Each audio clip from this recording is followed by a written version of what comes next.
आशा करता हूँ कि परमेश्वर ने आपसे बात की इस गीत के द्वारा भी। और सच में जैसा वचन में लिखा हुआ है कि कौन है, एक दूसरे को देखिए, बोलिए कौन है जो मुझे मसीह के प्रेम से अलग कर सकता है। कोई अलग नहीं कर सकता, ना भूख, ना गरीबी, ना आकार, ना ऊंचाई, ना गहराई, ना वर्तमान, ना भविष्य, ना स्वर्गदूत, ना शैतान, कोई भी हमें मसीह के प्रेम से अलग नहीं कर सकता। हालेलुया। और कितने लोग थे यहाँ पर, अपने हाथों को उठा के मुझे बताइए ताकि मैं कॉन्टेक्स्ट बता पाऊँ आप लोगों को। ओके, आप लोग थे।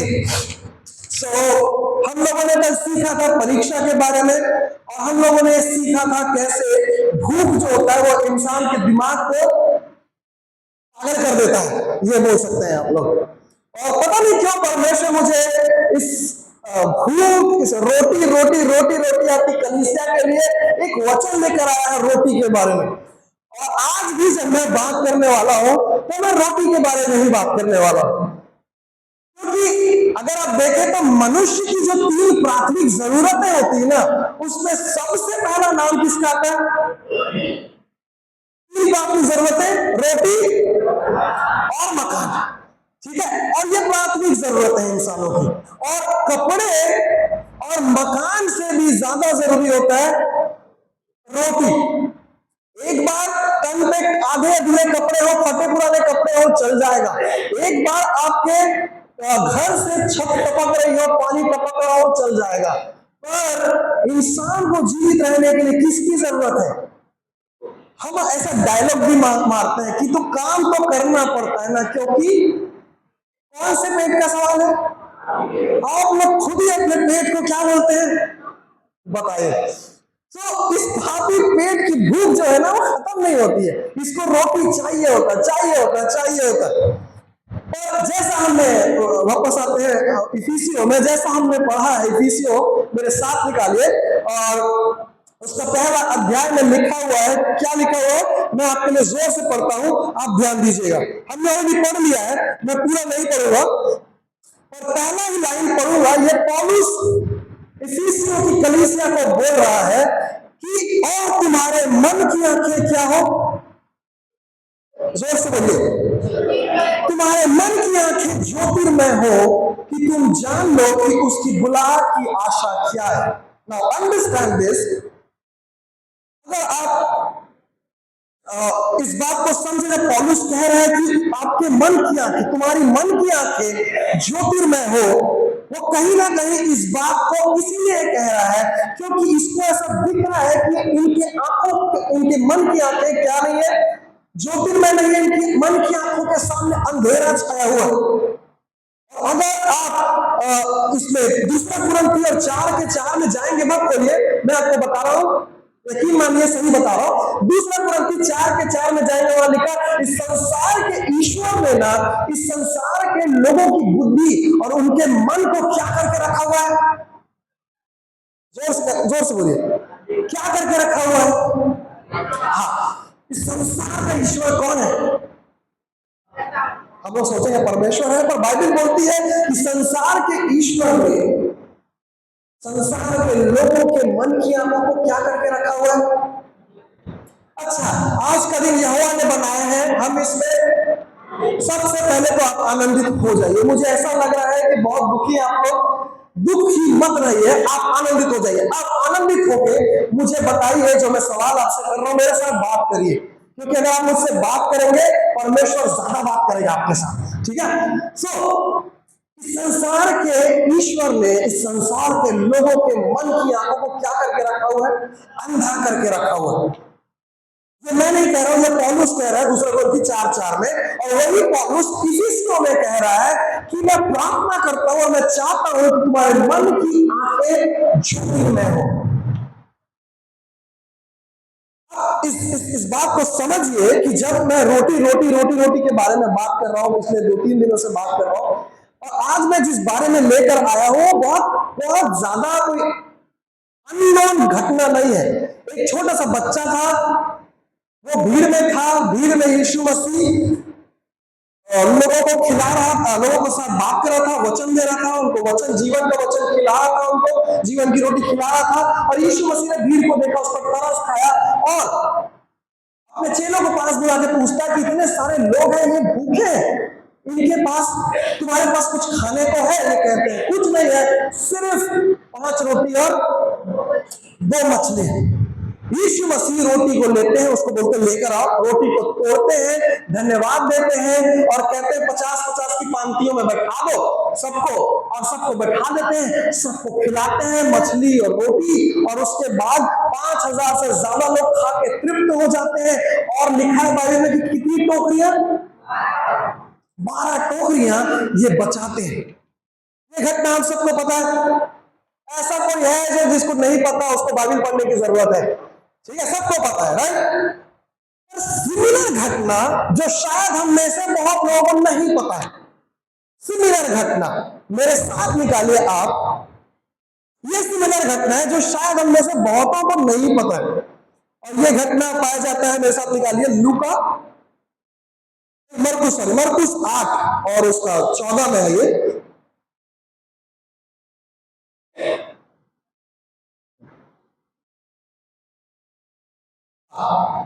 उसका टाइटल क्या पढ़िए? 4000 लोगों को खिलाना, ये टाइटल है उसका। हमने सुना है 5000 लोगों को खिलाया था यीशु मसीह, तो ये क्या नया बात कर रहे हैं पास्टर जी आप? ये क्या नया चीज सिखा रहे हैं आप? 4000 लोगों को यीशु मसीह कब खिला दिया? आइए बाइबल पढ़ते हैं, आपकी बाइबल में लिखा हुआ है मरकुस 8 और उसके पहले पद से पढ़ता हूं। उन दिनों में जब फिर भीड़ इकट्ठी हुई उनके पास, क्या लिखा? उन दिनों में जब फिर से भीड़ इकट्ठी हुई और उनके पास कुछ खाने को ना था, तो यीशु मसीह ने अपने चेलों को पास बुलाकर उनसे कहा, मुझे इस भीड़ पर तरस आता है। कितनी अद्भुत बात है कि हमारा परमेश्वर हम पर तरस खाता है। कोई आपके सिचुएशन पर तरस खाए या ना खाए, आपका यीशु आप पर तरस खाता है। बोलिए मेरा यीशु मुझ पर तरस खाता है। मुझे इस भीड़ पर तरस आता है क्योंकि ये 3 दिन से बराबर मेरे साथ है और उनके पास कुछ भी खाने को नहीं है। आपको लगता है कि आपके खाने की वजह से आप खुश हैं, आपको लगता है आपके घर में खाना है, आपके घर में खाना इसीलिए है क्योंकि वो आपके बारे में सोचता है।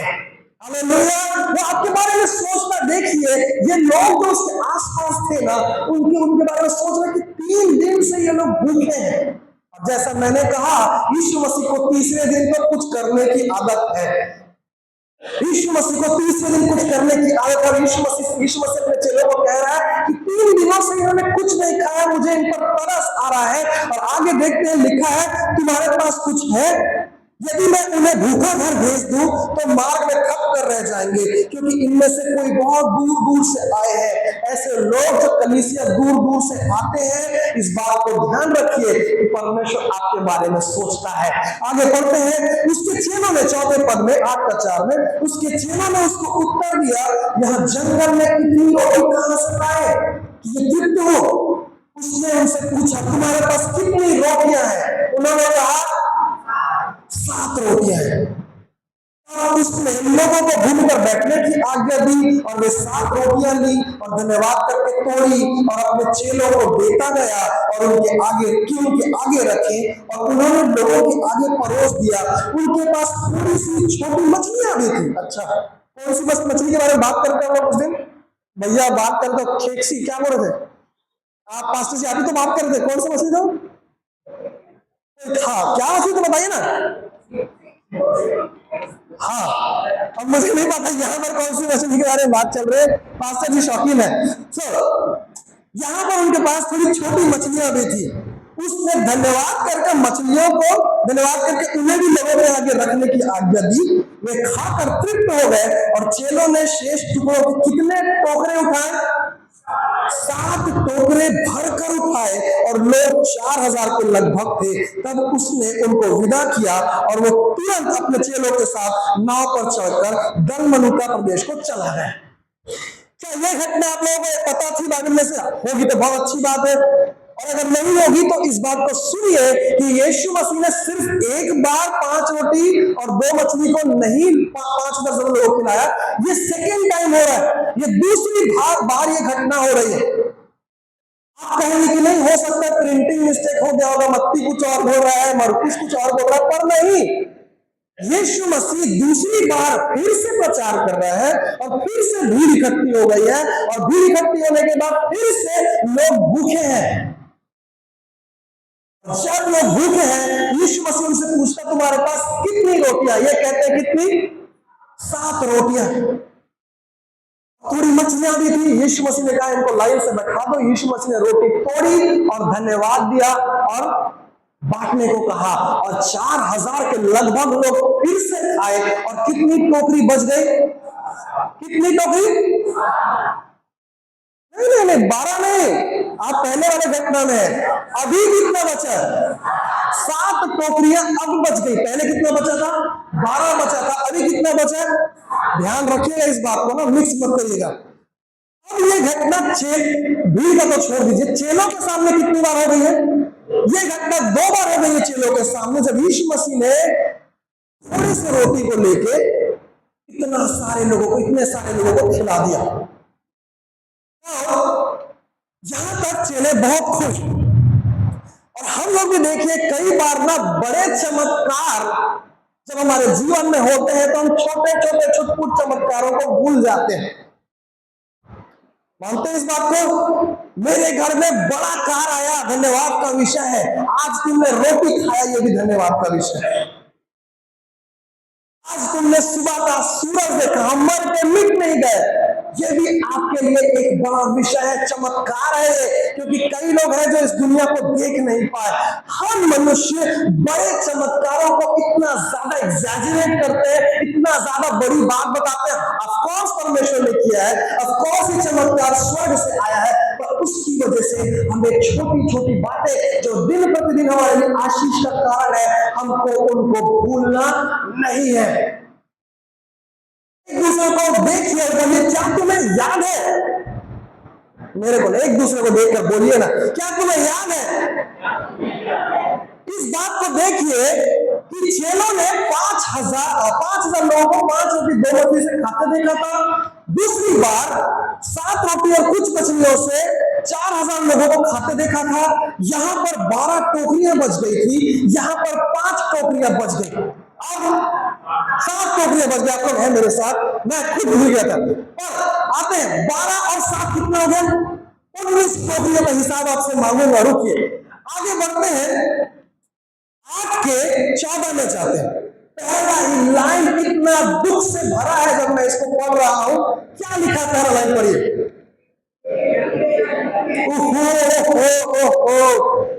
और चेले रोटी लेना। कितने चेले हैं यीशु मसीह के? आप लोग कितने लोग हैं यहां पर? 12 चेले। अभी उनके सामने चमत्कार हुआ है और ये लोग रोटी के टोकरे को, जो कितने थे? 7 टोकरे, ये रोटी के टोकरों को लेना ही भूल गए, नाव में चढ़ गए। इसको लग रहा है कि ये रखा है, इसको लग रहा है कि ये रखा होगा, इसको लग रहा है कि ये रखा है। और चेले चमत्कार, अभी तक रोटियों की कमी थी, अब रोटियां और मछलियां इतने ज्यादा हो गए हैं, उसके बावजूद ये लोग उसको ले जाना भूल गए। क्या तुम्हें याद है? ये लोग रोटी के 5-7 टोकरों को, बार 5 क्यों बोल रहा हूं, याद नहीं आ रहा मुझे, बार 7 टोकरों की बात करते हैं। 7 टोकरों को जो रोटी भरे हुए उनको ले जाना भूल गए।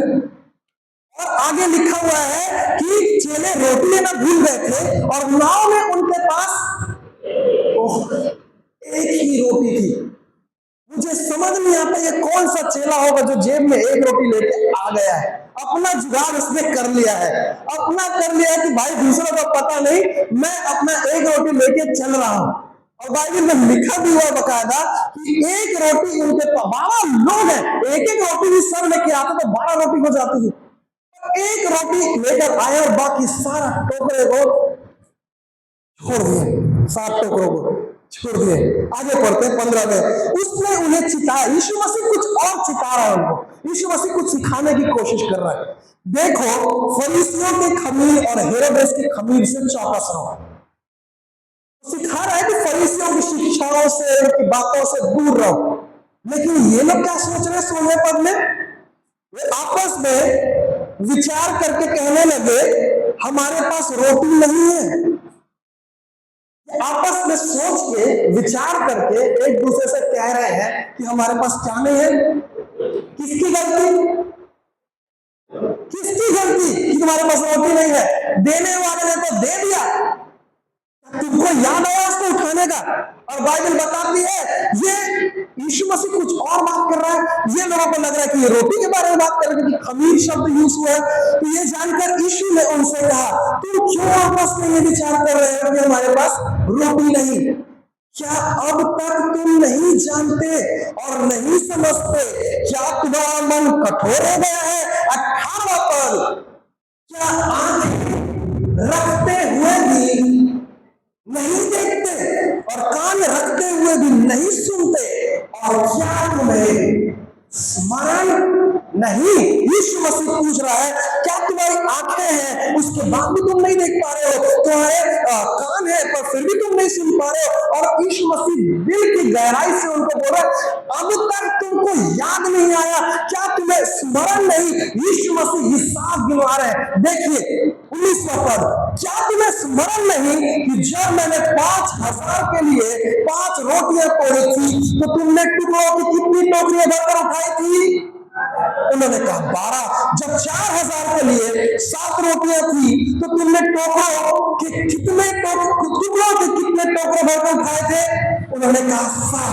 12 और 7 19। उसने उनसे कहा, क्या तुम अब तक नहीं समझते? क्या तुम अब तक नहीं समझते कि अगर मैं 5 रोटी से 5000 को खिला सकता हूं, 7 रोटी से 4000 को खिला सकता हूं, तो एक रोटी काफी है तुम 12 को खिलाने के लिए? तुम नहीं समझते?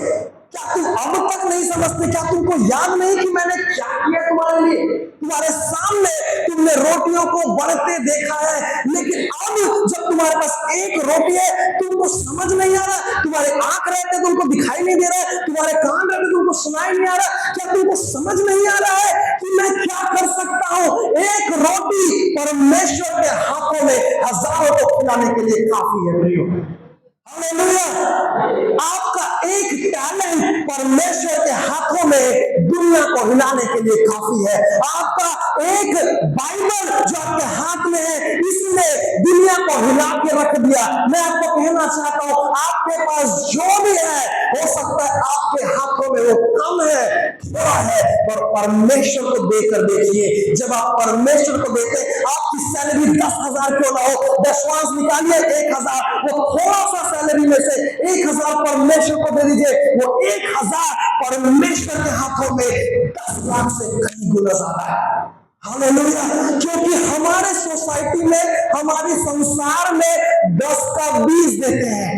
हमारे जीवन में प्लस माइनस होता है, उसका राज्य गुना का राज्य है। वो कहता है कि जब तुम मुझे देते हो, परख कर देखो कि मैं कैसे हिला हिला के और दबा दबा के देता हूं। और देखिए वो कहता है, मैं तुमको 10 का 20 नहीं दूंगा, मैं तुमको 60 गुना, 70 गुना, 100 गुना दूंगा।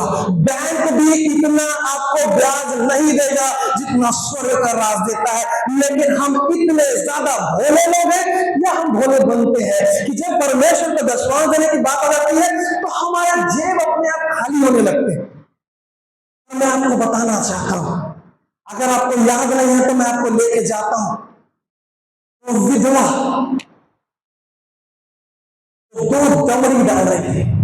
यीशु मसीह लोगों से बात कर रहा है। यीशु मसीह लोगों से बात कर रहा है। वो मंदिर में जाती है और वो 2 दमड़ी डालती है और यीशु मसीह दूर में खड़ा है, लेकिन यीशु मसीह को पता चल गया वो जो 2 दमड़ी उसने हृदय से दिया है, 2 दमड़ी जो उसने अपने घटते में से दिया है, उसने यीशु मसीह के ध्यान को खींच लिया। अगर आपको अभी भी नहीं समझ आ रहा तो मैं आपको लेकर जाना चाहता हूं उस विधवा के पास जिसके पास थोड़ा सा मैदा और कुप्पी में थोड़ा सा तेल था। वो कहती है कि हम लकड़ी बीन रहे हैं कि एक इतने से मैदे का हम क्या बनाए रोटी बनाए और मैं और मेरा बेटा उसे खाकर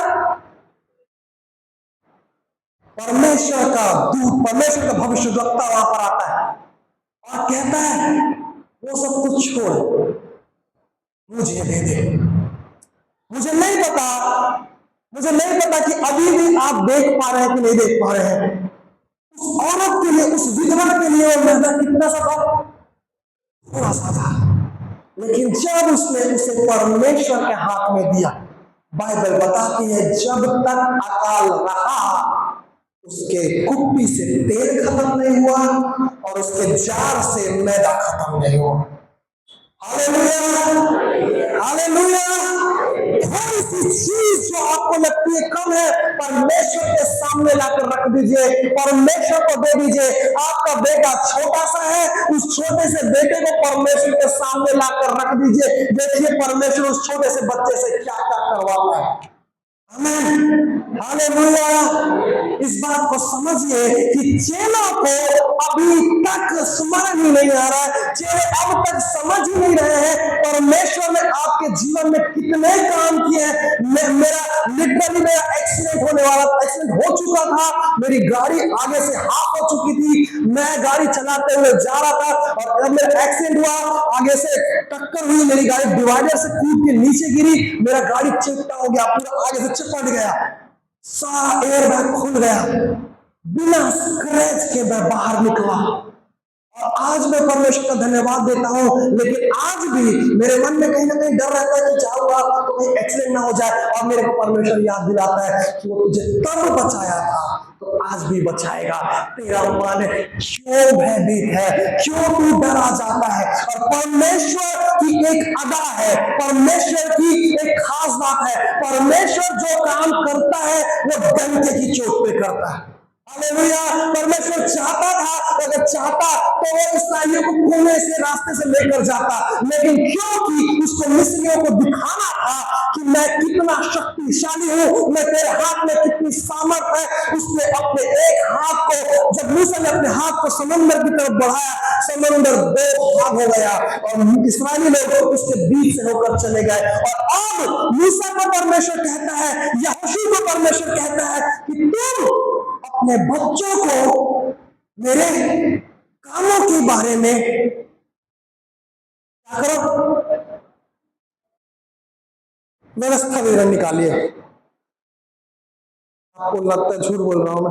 व्यवस्था विवरण उसका आई थिंक 19 है, 11 व्यवस्था विवरण 11। देखिए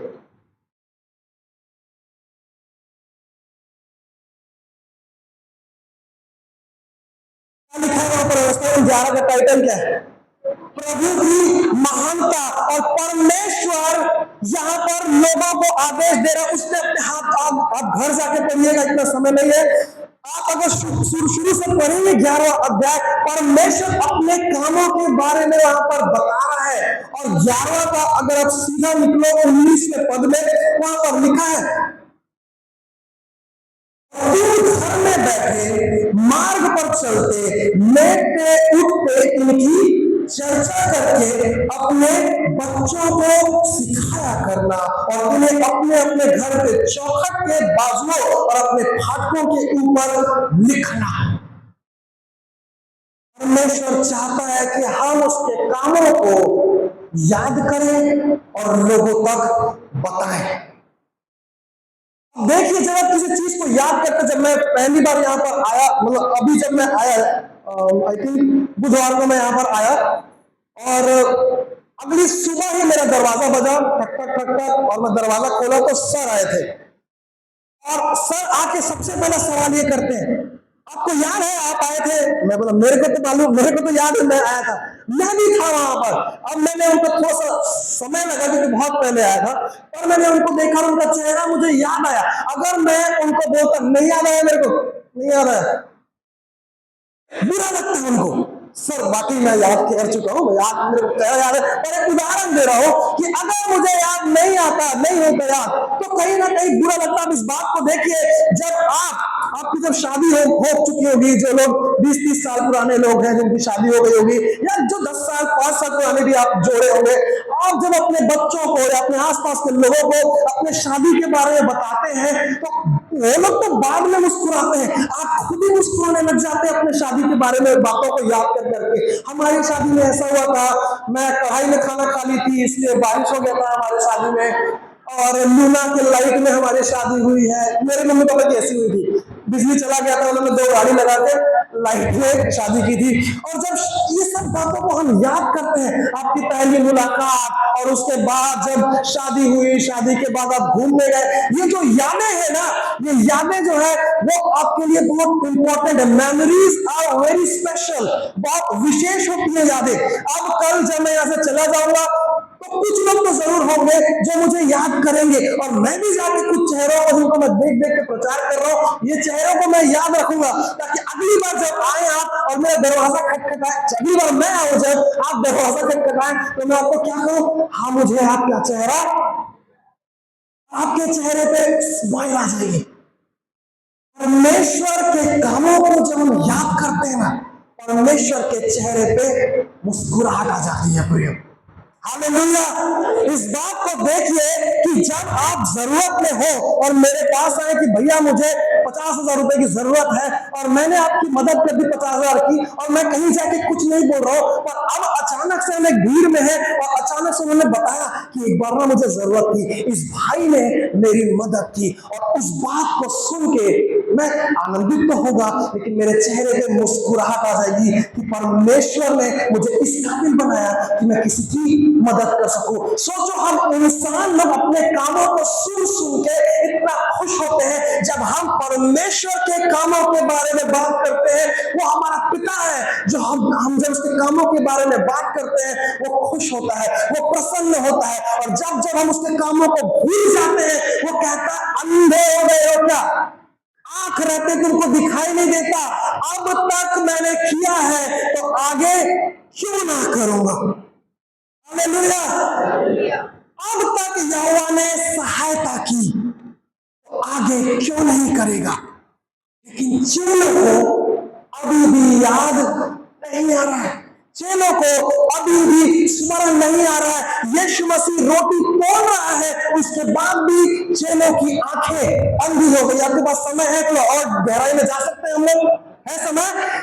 देखिए, चेलों से कहता है क्या तुम अंधे हो गए हो, क्या तुम अंधे हो गए, तुम्हारी आंखें हैं और फिर तुम देख नहीं पा रहे। एंड नो वंडर, यीशु मसीह जब नाव से उतरते हैं, देखिए अगले अध्याय में क्या हो रहा है, देखिए अगले अध्याय में क्या हो रहा है। यीशु मसीह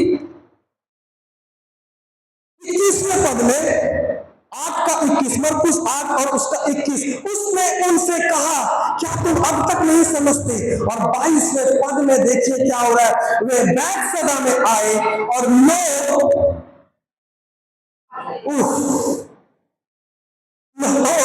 यीशु मसीह के पास एक अभी अभी यीशु मसीह ने बात की है कि क्या तुम्हारी आंख रहते हुए तुम देखते नहीं हो, कि संसार के ईश्वर ने उनकी आंखों को क्या कर दिया।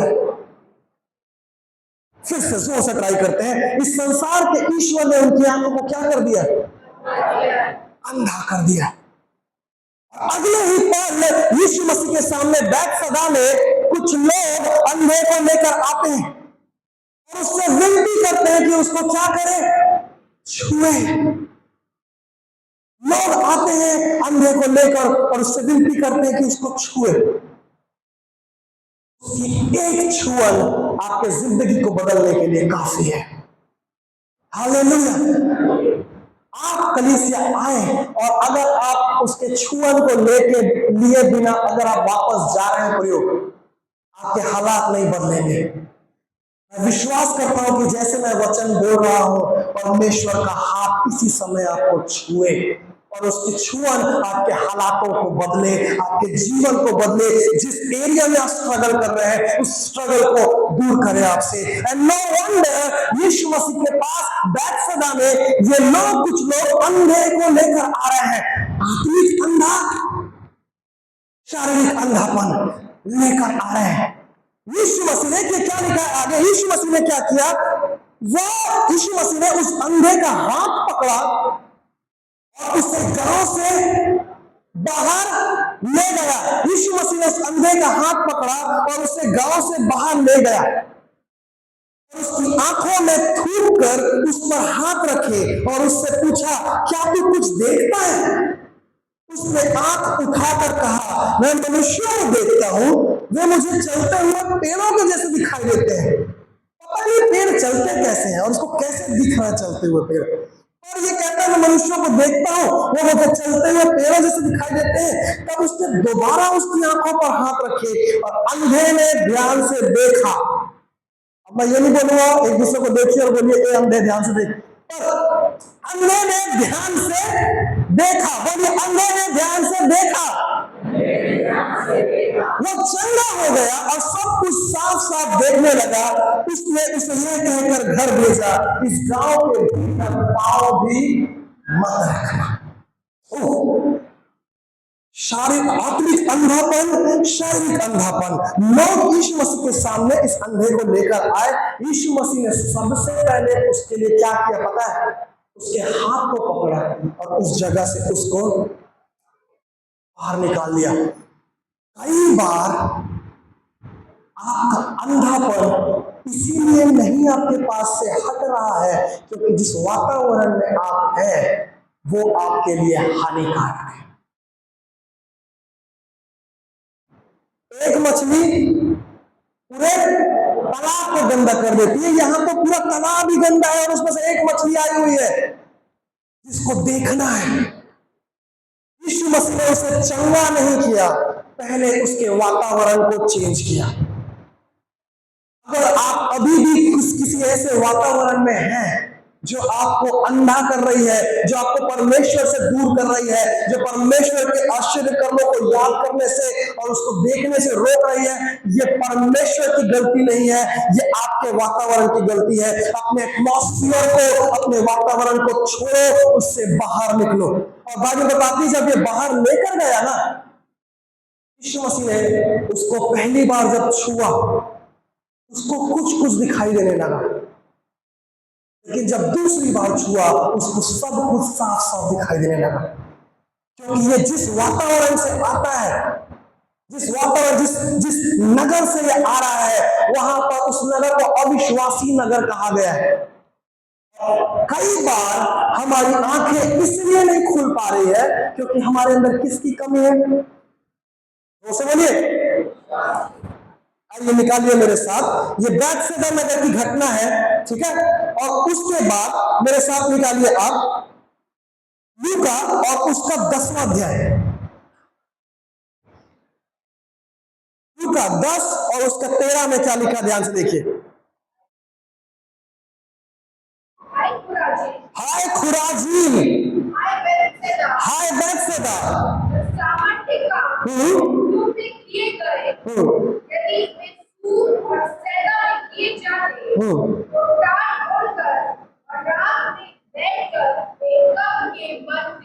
देखिए यीशु मसीह उनके वातावरण को इसलिए कर रहा है, इसलिए चेंज कर रहा है उस व्यक्ति के, क्योंकि यीशु मसीह आगे चल के बैतसैदा को श्राप दे रहा है और कह रहा है हाय है बैतसैदा नगर तुझ पर, क्योंकि जितना काम मैंने सूर और सैदा, जितना काम मैंने तुम्हारे यहाँ किए हैं इतना मैं सूर और सैदा में करता। हमने पहले दिन सीखा था सूर और सैदा के बारे में, कनानी स्त्री के बारे में जब हम सीख रहे थे, दूसरे दिन सॉरी जब महिलाओं का मीटिंग था हमने सीखा था कि कैसे सूर और सैदा में ये कनानी स्त्री आती है। और एक आश्चर्य कर्म लिखा हुआ है यहाँ पर सूर और सैदा में जो हुआ है, यीशु मसीह ने एक आश्चर्य कर्म किया है वहां पर।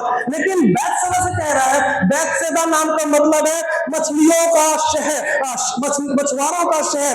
ये मछुआरों के शहर में इसको यीशु मसीह कह रहा है हाय है तुझ पर बैतसैदा, जितना काम मैंने तेरे लिए किया है, इस नगर पे किया है, इतना अगर मैं सूर और सैदा में करता तो वो लोग कब कहां पश्चाताप कर लिए होते।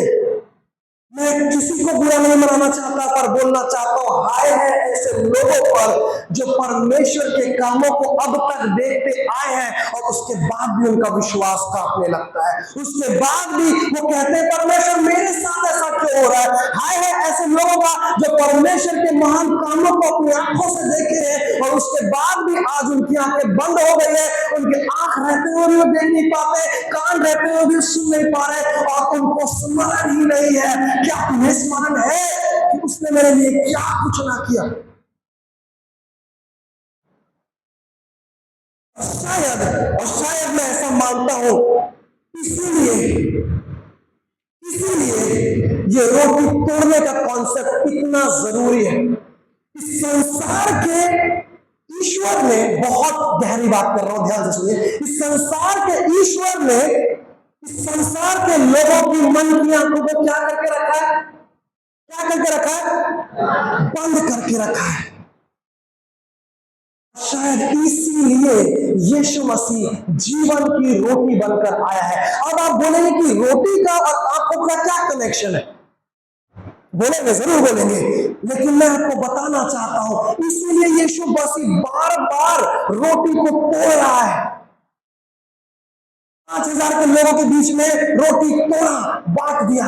4,000 के लोगों के बीच में रोटी तोड़ा, बांट दिया। अब यीशु मसीह की मृत्यु हो चुकी है, यीशु मसीह अब जीवित है, लोगों को पता नहीं है, पर 2 लोग इमायूस के रास्ते में जा रहे हैं। लिखा है यीशु मसीह उनके साथ हो लिया और ये लोग उसको पहचान, क्योंकि उनकी आंखें बंद है और ये लोग यीशु मसीह के साथ चल रहे हैं। पूरा 7 मील का जो दूरी है वो मील को चलते जा रहे। यीशु मसीह उनसे बात कर रहे हैं, इनको दिख नहीं रहा है और अब यीशु मसीह को वो बोलते हैं कि तुम हमारे साथ चल। यीशु मसीह के साथ वो चलते हैं। अभी भी अपने घर में आने के बाद भी उन्होंने यीशु मसीह को नहीं पहचाना, लेकिन बाइबल बताती है जैसे ही वो बैठा उसने रोटी को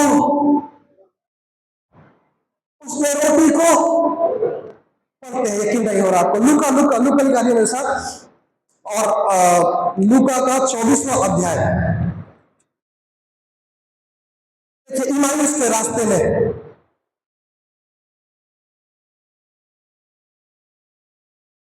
लूका 24 और उसका 13 से है, पर मैं पूरा नहीं पढ़ूंगा क्योंकि समय का अभाव है। यहां पर देखिए लिखा हुआ है,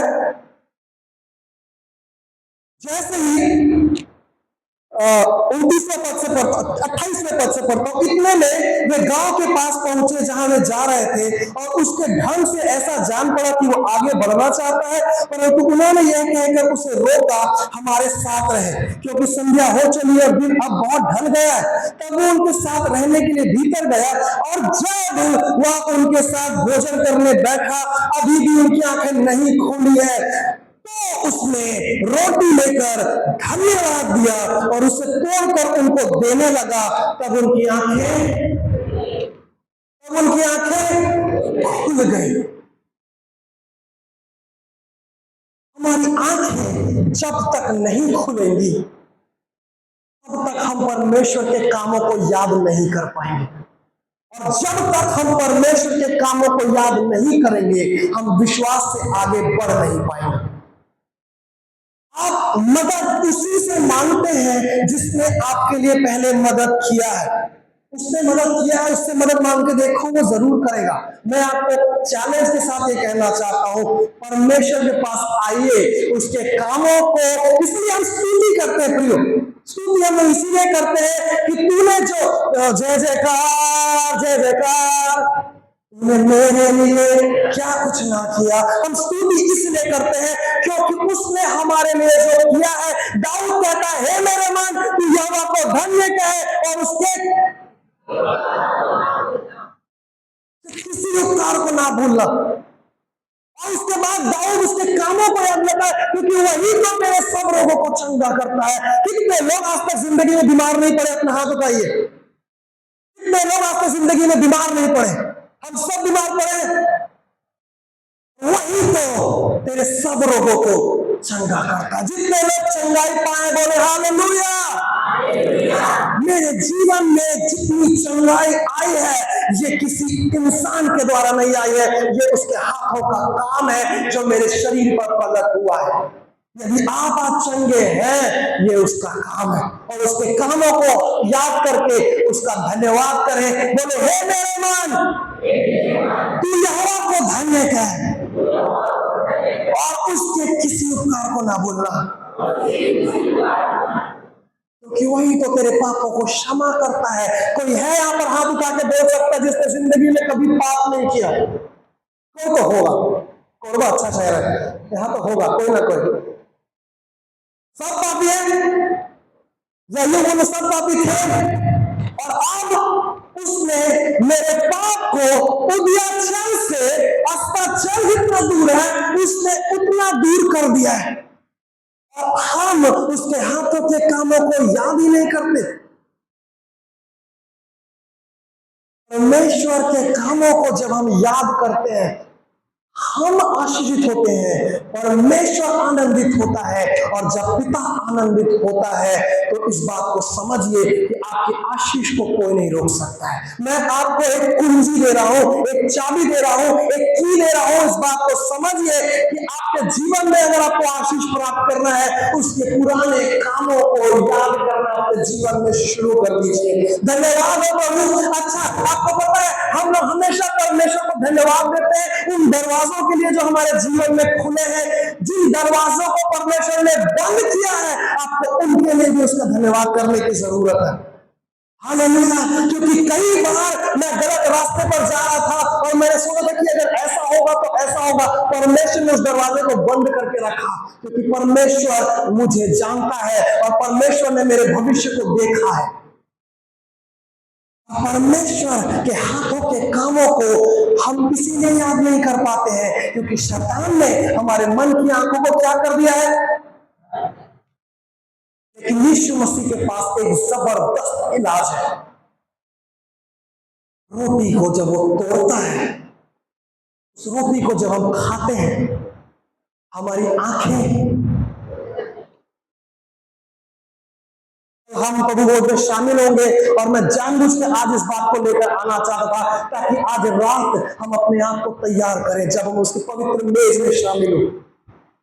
क्योंकि पौलुस क्या कर रहा है? पौलुस कह रहा है इफिसियों में कि तुम्हारे मन की आंखें, जोर से बोलिए, तुम्हारे मन की आंखें कितना आयरन ये किसको क्या बोलते हैं, इतना विरोधाभास है इस बात में।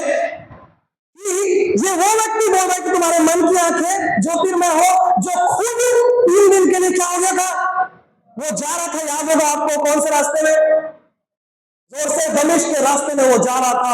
यीशु मसीह ने उसको दर्शन दिया और वो अपने घोड़े से नीचे गिर गया और एक ज्योति चमकी और वो क्या हो गया, क्या हो गया।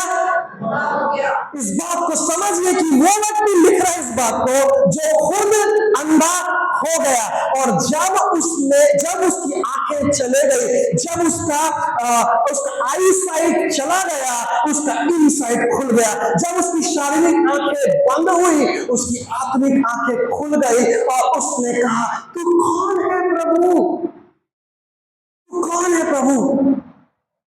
पौलुस इस बात को जानता है कि मेरी शारीरिक आंखें बंद हो या खुली हो ये जरूरी नहीं, मेरी आत्मिक आंखों का खुला होना बहुत जरूरी है। और पौलुस की आत्मिक आंखें खुल गई है, इसीलिए वो कहता है कि तुम्हारे मन, मैं प्रार्थना करता हूं अब कि तुम्हारे मन की आंखें भी क्या हो, जोर से बोलिए, क्या हो, ज्योतिर्मय हो। पौलुस से प्रार्थना कर रहा है और यही पौलुस कह रहा है कि तुम्हारे मन की आंखें ज्योतिर्मय कैसे होगी, तुमको पता है। वो कहता है ये बात मुझे प्रभु से पहुंची और मैं तुमको भी सुनाता हूं कि जिस रात यीशु मसीह पकड़वाया गया उसने रोटी ली और उसे तोड़ा और उसे दिया। और यीशु मसीह आगे कहता है, पौलुस आगे कहता है यीशु मसीह के बारे में, और यीशु मसीह ने कहा मेरे स्मरण में यही किया करो। तुम्हें स्मरण नहीं, मेरे स्मरण में यही किया करो। क्या तुम्हें याद मुझे याद करने के लिए रोटी, कि जब जब आप रोटी तोड़ते हैं आपकी आंखों को वो ज्योतिर्मय कर देता है। इसीलिए सुसमाचार इज ऑल अबाउट मन फिराओ और बपतिस्मा लो, ताकि तुम प्रभु की मेज में शामिल हो सको, और जब रोटी तोड़ी जाए तुम्हारे मन की आंखें ज्योतिर्मय हो। संसार के ईश्वर ने संसार के लोगों के बुद्धि को, मन को बंद करके रखा है, अंधा करके रखा है, लेकिन वो जीवन का रोटी है। यीशु मसीह कहता है, यीशु मसीह कह रहा है कि मूसा ने जो तुमको खिलाया वो स्वर्गीय रोटी नहीं है, स्वर्गीय रोटी वो है जो स्वर्ग से उतरी, ने पिता ने भेजा है। और चेले कहते हैं हमको ये रोटी रोज दिया कर, और यीशु मसीह कहता है मैं जीवन की, जो कोई मुझे खाता है कभी भूखा ना रहेगा। और उसके साथ साथ यीशु मसीह ने हमारे प्रार्थना में, दिनचर्या में ये बात सिखाई है, हमारे रोज की रोटी, बोलिए हमारे रोज की रोटी आज हमें दे। वचन के खुलने से प्रकाश होता है। तेरा वचन मेरे पांव के लिए और मेरे मार्ग के लिए जीवन की रोटी। आदि में वचन था, वचन परमेश्वर के साथ था, वचन परमेश्वर था, मतलब यीशु मसीह वचन है, यीशु मसीह जीवन की रोटी है। सो वचन इज इक्वल टू रोटी। जब आप इसको पढ़ते हैं, जब आप इसको स्टडी करते हैं, इसकी गहराइयों में जाते हैं, आपके मन की आंखें खुलती जाती है। और जब आपके मन की आंखें खुलती जाती है, शैतान आपको अंधा करने आए तो उसको कहना यीशु के नाम से उजियाला हो, और उजियाला होगा। हालेलुया। मुझे नहीं पता आप किस अंधेपन से होकर गुजर रहे हैं। यीशु मसीह आज अपने वचन के द्वारा कहना चाहता है कि वचन में मजबूत होना शुरू करो, बाइबल पढ़ना शुरू करो। अगर आप नहीं पढ़ रहे हैं, और अगर आप पढ़ रहे हैं बहुत अच्छी बात है, गहराइयों में उतरना शुरू करो, क्योंकि वचन के खुलने से प्रकाश होता है। ये वो जीवन की रोटी है जिसे हम जब जब खाते हैं हमारे मन की आंखें खुलने लगती। इसीलिए उसने एक परिवार के रूप में हमें मेज पर बुलाया है, ओपन इनविटेशन दिया है कि तुम आओ मेरे साथ मेज पे, रोटी तोड़ो और तुम्हारी आंखें खुलने लगेंगी। परमेश्वर के कामों को याद करने लगोगे आप जब आपकी आंखें खुलेगी, और जब आप उसके कामों को याद करने लगोगे आपको यह एहसास होगा कि यदि परमेश्वर ना होता तो आज मैं यहां ना होता, यदि परमेश्वर ना होता तो आज यहाँ पर मैं और आप बैठे और खड़े नहीं होते। क्योंकि परमेश्वर ने मेरे लिए जो किया है प्रियो, अगर मैं उसको डायरी में लिखने जाऊं तो डायरियां कम पड़ेगी, पेन के स्याही खत्म हो जाएगा, क्योंकि हर दिन उसने मुझे बचाया है। कई बार मैं गाड़ी से जा रहा हूं, मैं सुरक्षित घर में आ गया हूं, ये मेरे लिए इतनी बड़ी गवाही है, क्योंकि कई लोग निकलते हैं और घर नहीं आ पाते हैं। कई बार आपके भोजन, आपके प्लेट पे भोजन है, ये आपकी गवाही है। आपके शरीर में खून है, ये आपकी गवाही है। आप आज जिंदा बैठे हैं, आपके बच्चे सुरक्षित है, ये आपकी गवाही है। आज का दिन आपने देख लिया है, ये आपकी गवाही है। आपके पास नौकरी है, ये आपकी गवाही है। आपके पास बिजनेस है, ये आपकी गवाही है। आपका पति जीवित है, ये आपकी गवाही है। आपकी पत्नी जीवित है, ये आपकी गवाही है। परमेश्वर ने आपको बच्चे दिए, ये आपकी गवाही है। परमेश्वर ने आपके लिए इतने काम किए हैं, और परमेश्वर चाहता है कि उसके कामों को हम याद करें। शैतान हमारे मन की आंखों को अंधा मत कर दे। अंधा इसलिए करता है कि हम पुरानी बातों को देख ना सके, पुरानी बातों को याद ना कर सके। पौलुस कहता है एक बात मैं करता हूं, पिछली बातों को भूल जाता हूं, लेकिन वो बातों को भूलो जो भूलने वाली है। लिखा है यहोशू जब यरदन नदी को पार किया अपने लोगों के साथ, परमेश्वर ने उसको आज्ञा दी कि यहाँ पर कितने पत्थर, 12 स्मृति के पत्थर, कि जब जब लोग उस पत्थर को देखें उसके कामों को याद करें। आपके घर में मुझे नहीं पता, पर आपके घर में ऐसी चीजें होनी चाहिए जिसको देख के आपको परमेश्वर के कामों की याद आनी चाहिए। हालेलुया। आपके घर के एसी, आपके घर के कूलर, आपके घर का चूल्हा, आपके घर का आटा, आपके घर का चावल, आपके घर की साड़ियां, आपके घर के सूट, आपके घर का साइकिल, बाइसिकल, कार, ये सब चीज को देख के सिर्फ एक ख्याल आना चाहिए, ये परमेश्वर के हाथों का काम है। हालेलुया। और जब मैं इतना आभारी होकर परमेश्वर को धन्यवाद ऐसे नहीं निकलता है, दाऊद कहता है, बाइबल में नए नियम में भी लिखा हुआ है कि मैं हर समय उसका धन्यवाद करता रहूंगा, मेरी उसकी स्तुति मेरे मुख से निरंतर होती रहेगी। कैसे होगी? कैसे होगी? जिस वजह से आपको धन्यवाद करना चाहिए वो वजह तो दिख ही नहीं है, आंख तो अंधा हो गया है।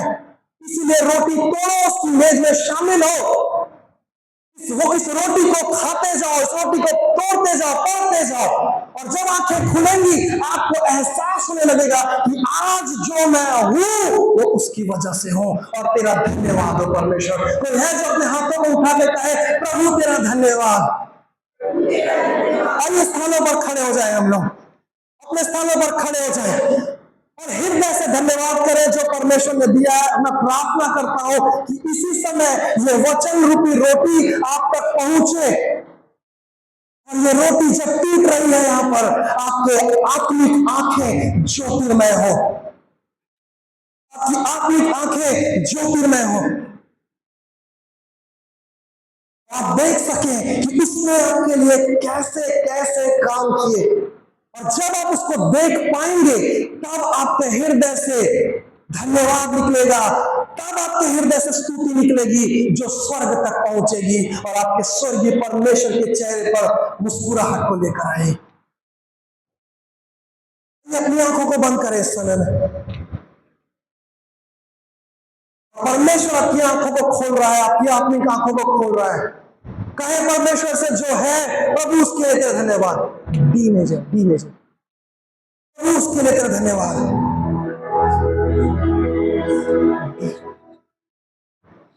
तेरा धन्यवाद हो परमेश्वर। जो है, जो मेरे पास है, ये तेरे हाथों के काम है परमेश्वर। मेरे मन की आंखों को ज्योतिर्मय कर कि मैं तेरे हाथों के कामों को देख पाऊं दिन प्रतिदिन। मेरे परिवार के लिए जो मेरे पास है उसके लिए धन्यवाद हो परमेश्वर। तुझे धन्य कहता हूं, तेरे उपकारों के लिए मैं तेरा धन्यवाद करता हूं। हे मेरे मन, तू यहोवा को धन्य कहे और उसके किसी उपकार को ना भूला।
हम याद करें कि तूने क्या किया है मेरे लिए, हमारे लिए। तूने मांगने से ज्यादा दिया है परमेश्वर, मांगने से ज्यादा मिला मुझे।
धन्यवाद करते परमेश्वर की आज तूने हमारे मन की आंखों को ज्योति पहचाना। इस समय हम तैयार होते हैं प्रभु जी, जब कल की सुबह हम तेरे पवित्र मेज में शामिल होते हैं। आज की रात परमेश्वर तू हमें तैयार कर खुदा। हम अपने बिस्तरों पर जाए और तुझे स्मरण करें कि तूने मेरे लिए क्या कुछ ना किया। और जब मैं कल तेरे रोटी में शामिल, तेरे देह में और तेरे दाखरस लहू में शामिल हूँ परमेश्वर, मेरी सहायता करके एक बार फिर से मेरे मन की आंखें ज्योतिर्मय हो और मैं तेरे कामों को जो तूने मेरे लिए अब तक किया है स्मरण करूं और उतना विश्वास मेरे अंदर बढ़ा ये अब तक तूने अगर किया है तो आगे क्यों न करे। हर एक दो चित्ते विचारों को यीशु के नाम से खत्म करता हो, हर एक डाउट्स को, हर एक शंका को यीशु के नाम से खत्म करता हो और ये कहता हो कि अब तक यहोवा ने किया है वो आगे भी करेगा। तूने अब तक योग्यता से बढ़कर दिया था, तू आगे भी देगा। तूने अब तक मांगने से ज्यादा दिया था, तू आगे भी देगा। परमेश्वर हमें याद करने की जरूरत है और इस समय हम याद करते हैं और तुझे कहते हैं कोटि कोटि स्तुति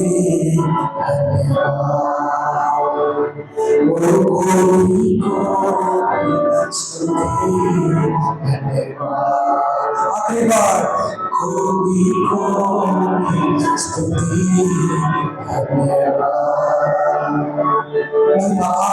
प्रशंसा तुझे देते हैं खुदा और उस विनती को प्रभु यीशु मसीह के नाम से धन्यवाद के साथ मांग लेते हैं। हम सब आमीन आमीन।